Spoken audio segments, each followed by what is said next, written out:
Belarusian President Alexander Lukashenko has positioned himself as a regional peacemaker, attempting to ease rising tensions with the European Union and NATO while managing his country's complex relations with Moscow. Following diplomatic discussions with US officials, Lukashenko agreed to take measures to stop smuggler balloons from crossing into Lithuania, signaling a rare step toward cooperation with the West.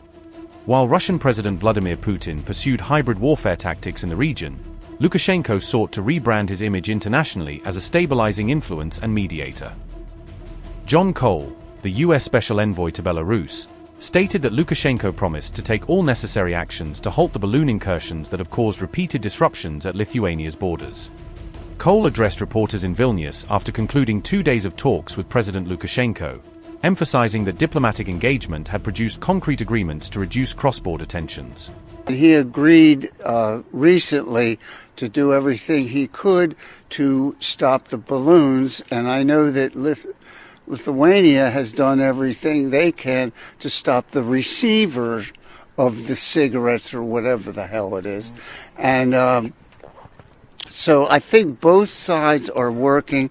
I believe the president of Belarus is sincerely trying to calm it down. I think it'll take some time, but I think it can be resolved. He wants normal relationship with his neighbors, so he assures me, and I have a good relationship with Lukashenko, so I believe him when he tells me that he's working on the issue and trying to solve it. We'll see. We'll see in the future.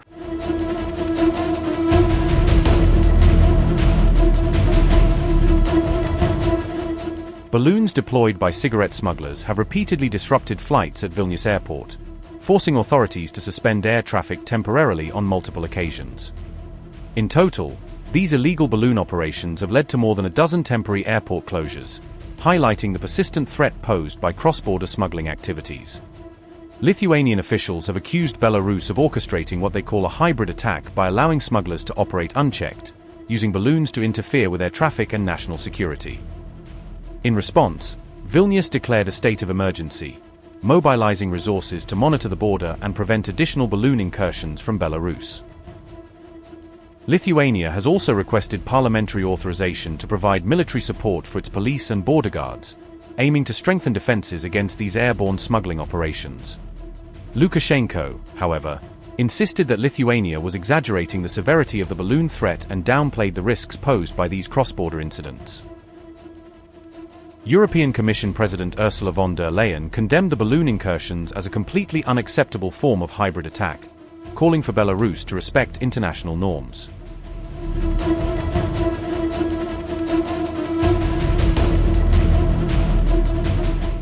On orders from President Trump, John Coale announced the lifting of US sanctions on Belarusian potash exports, a key revenue source for Minsk, signaling a step toward normalizing relations. Coale added that additional sanctions could be lifted progressively as both the United States and Belarus took steps toward a broader diplomatic and economic normalization. The US envoy also noted that Lukashenko offered good advice on potential ways to resolve the ongoing war in Ukraine, reflecting his attempts to position Belarus as a regional mediator.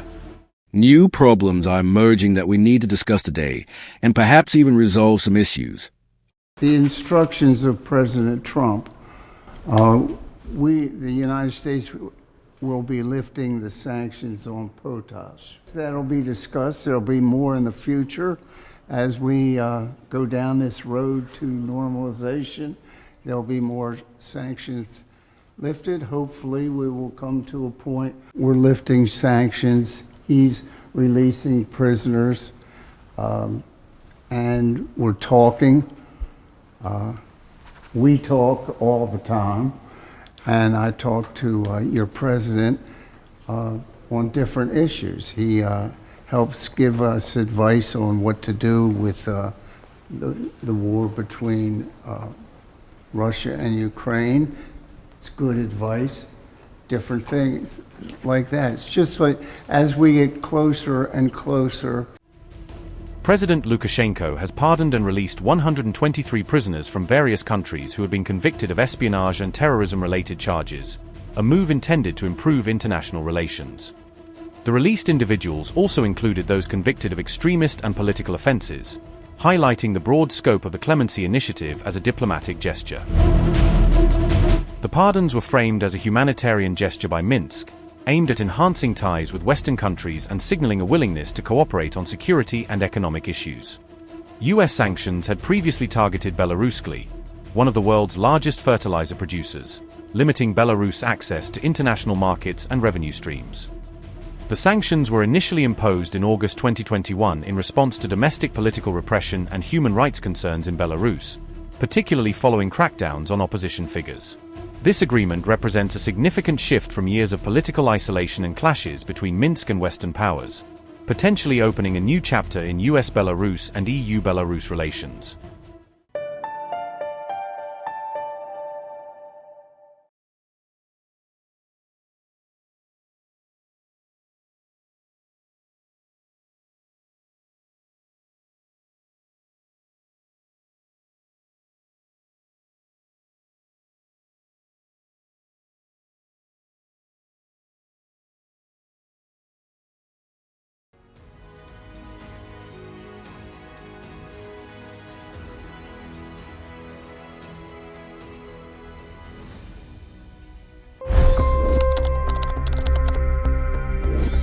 $25 crore गरीब गरीबी को परास्त करके बाहर निकले।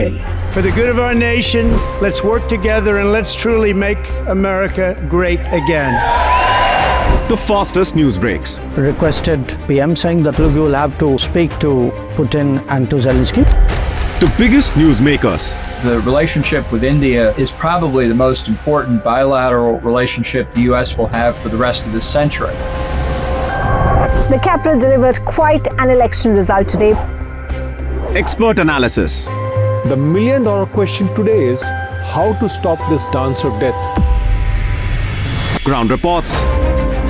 I'm standing at the crossroad of the Kumbh Mela. Behind me are more than 100 entry ghats.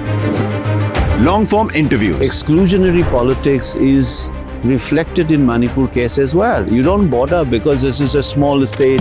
Deep dive into burning issues. It's often said DRC could be the richest country in the whole world. It's because of what sits underneath. Why exactly did the US topple the Sheikh Hasina government? HT videos.